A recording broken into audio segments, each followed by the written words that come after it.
Friends, welcome to ராசி studies. இது உங்கள் சுகன்யா. இன்னைக்கு நம்ம பார்க்க போதுன்னா விஐடி எம்டெக் உண்டான ரிசல்ட்ஸ் வந்து நேற்று வந்தது. ஸோ விஐடி எம்டெக் உண்டான ரிசல்ட்ஸ்க்கு அப்புறமேட்டு என்னென்ன பண்ணணும், எப்போ சாய்ஸ்ஃபுல் பண்ணணும், அதில் வந்து விஐடியில் வந்து உங்களுக்கு எவ்வளோ சீட் மேட்ரிக்ஸ் இருக்குது, என்னென்ன கோர்சஸ் இருக்குது, என்னென்ன ஃபீஸ் ஸ்ட்ரக்சர்ஸ் இருக்குது, அது மட்டும் இல்லாமல் எல்லாரும் எதிர்பார்க்குற எக்ஸ்பெக்டட் ரேங்க்கு என்ன பிரான்ச்சஸ் கிடைக்கும் அப்படிங்கிறது எல்லாமே இந்த வீடியோவில் பார்க்க போகிறோம்.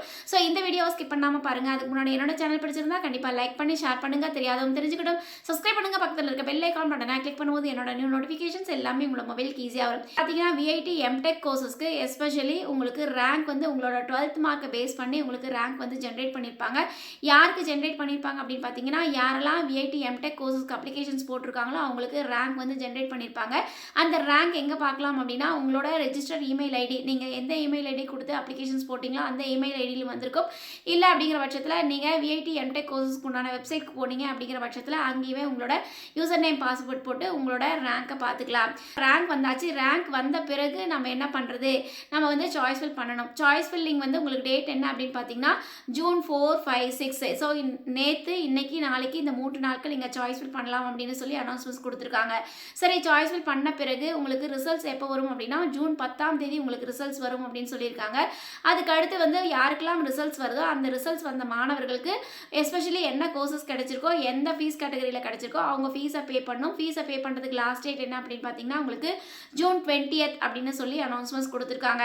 சப்போஸ் யாராச்சும் ஃபீஸை பே பண்ணல அப்படின்னா அவங்களுக்கு சீட்ஸ்க்கு வந்து கேன்சல் ஆகிடும் அப்படிங்கிறதையும் சொல்லியிருக்காங்க. ஸோ யாருக்கெல்லாம் சீட்ஸ் அலாட் ஆகுதோ அவங்க ஜூன் 20ஆம் தேதிக்குள்ளார நீங்கள் ஃபீஸை பே பண்ணணும் அப்படிங்கிறத சொல்லியிருக்காங்க.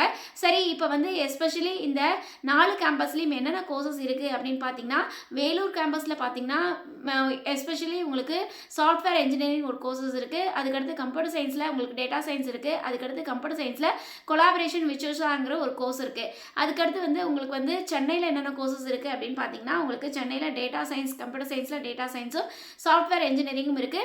அதுக்கடுத்து உங்களுக்கு ஆந்திர பிரதேஷில் உங்களுக்கு வந்து எஸ்பெஷலி உங்களுக்கு வந்து சாஃப்ட்வேர் இன்ஜினியரிங்கும், அதுக்கடுத்து வந்து உங்களுக்கு கம்ப்யூட்டர் சயின்ஸில் கொலாபரேஷன்ஸ் வித் விர்ச்சுஸா இந்த 2 கோர்சஸ் இருக்குது. அதுக்கடுத்து பார்த்தீங்கன்னா உங்களுக்கு போபால் கேம்பஸில் ஸ்பெஷலாக என்ன கோர்சஸ் இருக்குது அப்படின்னு பார்த்தீங்கன்னா உங்களுக்கு ஆர்டிஃபிஷியல் இன்டெலிஜென்ஸ் எம்டெக் கோர்சஸும், அதுக்கடுத்து வந்து கம்ப்யூட்டர் சயின்ஸில் சைபர் செக்யூரிட்டியும், அதுக்கடுத்து கம்ப்யூட்டர் சயின்ஸில் கம்ப்யூட்டேஷனல் டேட்டா சயின்ஸும், அதுக்கடுத்து உங்களுக்கு பயோ இன்ஃபர்மேட்டிக்ஸ் அண்ட் ஏஐ அந்த கோர்சஸ் இருக்குது. எஸ்பெஷலி உங்களுக்கு வந்து அந்த கோர்சஸ் எக்ஸ்ட்ராவாக இருக்குது போபால் கேம்பஸில். ஸோ நீங்கள் வந்து ப்ராப்பராக சாய்ஸ்ஃபுல் பண்ணீங்க அப்படிங்கிற பட்சத்தில் கண்டிப்பாக உங்களுக்கு விஐடி வேலூரோ இல்லை விஐடி சென்னையோ உங்களுக்கு கிடைக்கிறதுக்கு வாய்ப்புகள் இருக்குது. ஸோ ஸ்ட்ராட்டஜிக்கலாக சாய்ஸ்ஃபுல் பண்ணுங்கள்.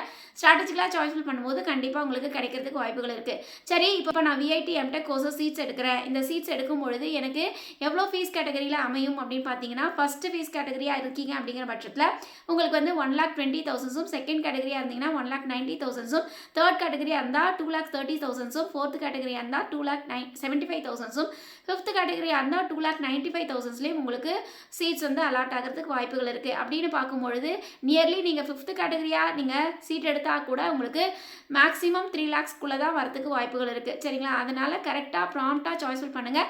சப்போஸ் சாய்ஸ் ஃபில்லிங் பண்ண தெரியல அப்படின்னா நம்ம ஹெல்ப் பண்ணிகிட்ருக்கோம். ஸ்ட்ராட்டஜிக்கலாக சாய்ஸ்ஃபில் பண்ணணும் அப்படின்னா நம்ம கீழே டிஸ்கிரிப்ஷன் பாக்ஸில் இண்டிவிஜுவல் வாட்ஸ்அப் நம்பர் இருக்குது. அந்த இண்டிவிஜுவல் வாட்ஸ்அப் நம்பரில் உங்களுக்கு சாய்ஸ் ஃபில்லிங் வேணும்னா மட்டும் உங்களோட queries கேளுங்க.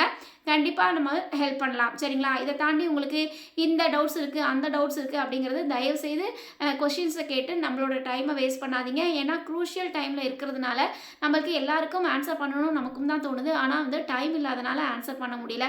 அதனால் விஐடி எம்டெக்கு உங்களுக்கு சாய்ஸ் ஃபில்லிங் வேணும், இல்லை ஜோசா கவுன்சிலிங்கு சாய்ஸ் ஃபில்லிங் வேணும், இல்லை அமிர்தா கவுன்சிலிங் சாய்ஸ் ஃபில் வேணும், இல்லை தமிழ்நாடு இன்ஜினியரிங் கவுன்சிலிங்கில் சாய்ஸ் ஃபில் வேணும் அப்படின்னா மட்டும் உங்களோட கொரீஸை கேளுங்க. கண்டிப்பாக நம்ம ஆன்சர் பண்ணலாம்.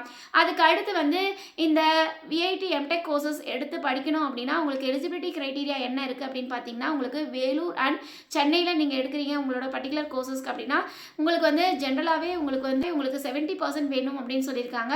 பட் வந்து எஸ்சி எஸ்டி கம்யூனிட்டி மாணவர்களுக்கு மட்டும் 60% இருந்தால் போதும் அப்படின்னு சொல்லியிருக்காங்க. அதே மாதிரி போபால்லையும் ஆந்திர பிரதேசம் நீங்கள் சீட் எடுக்கிறீங்கன்னா எலிஜிபிலிட்டி க்ரைட்டீரியா வந்து 65%. இதில் தாண்டி உங்களுக்கு எஸ்சி எஸ்டிக்கு உங்களுக்கு 55% அப்படின்னு சொல்லி ஒரு 10% வந்து உங்களுக்கு லிபரல் கொடுத்துருக்காங்க. சரிங்களா? சரி, அதுக்கு அடுத்தது வந்து எல்லாரும் எதிர்பார்க்குறது என்ன ரேங்கிங் இருந்தால் எனக்கு வந்து பாசிபிலிட்டிஸ் உண்டு வேலூர்லேயும் சென்னையிலையும் அப்படின்னு கேட்டிருந்தாங்க. ஸோ உங்களுக்கு நம்ம சொல்ல வேண்டியது என்ன அப்படின்னு பார்த்தீங்கன்னா, நியர்லி உங்களுக்கு வந்து ஒரு 5,000 ரேங்கிங் இருக்கீங்க அப்படின்னாவே கரண்ட் கரெக்டாக சாய்ஸ்ஃபுல் பண்ணிங்கன்னா உங்களுக்கு பாசிபிலிட்டிஸ் அதிகபட்சம் உண்டு அப்படிங்கிறதான் சொல்லுவோம் சரிங்களா. இல்லை எஸ்பெஷலி நான் வந்து 1வது கேட்டகரி மட்டும் போட்டேன் 2வது கேட்டகரி மட்டும் போட்டேன் அப்படின்னா உங்களுக்கு பாசிபிலிட்டிஸ் ரொம்ப கம்மியாக இருக்கும். அதனால் ஸ்ட்ராட்டஜிக்கலாக சாய்ஸ்ஃபுல் பண்ணுங்கள், கரெக்டாக உங்களுக்கு பாசிபிலிட்டிஸ் அதிகமாகவே இருக்கும் சரிங்களா. கடைசி சான்சஸை மிஸ் பண்ணிடாதீங்க, கரெக்டாக சாய்ஸ்ஃபுல் பண்ணுங்கள். ஓகே ஃப்ரெண்ட்ஸ், இந்த வீடியோ உங்களுக்கு பிடிச்சிருக்குன்னு நினைக்கிறேன். பிடிச்சிருந்தா லைக் பண்ணுங்கள், ஷேர் பண்ணுங்கள், தெரியாதவங்க தெரிஞ்சுக்கிட்டும் சப்ஸ்கிரைப் பண்ணுங்கள். பக்கத்தில் இருக்க பெல் ஐக்கான் பட்டனை கிளிக் பண்ணும்போது என்னோட நோட்டிஃபிகேஷன்ஸ் எல்லாமே உங்களோட மொபைலுக்கு ஈஸியாக வரும். தேங்க்யூ ஃபார் வாட்சிங். பை.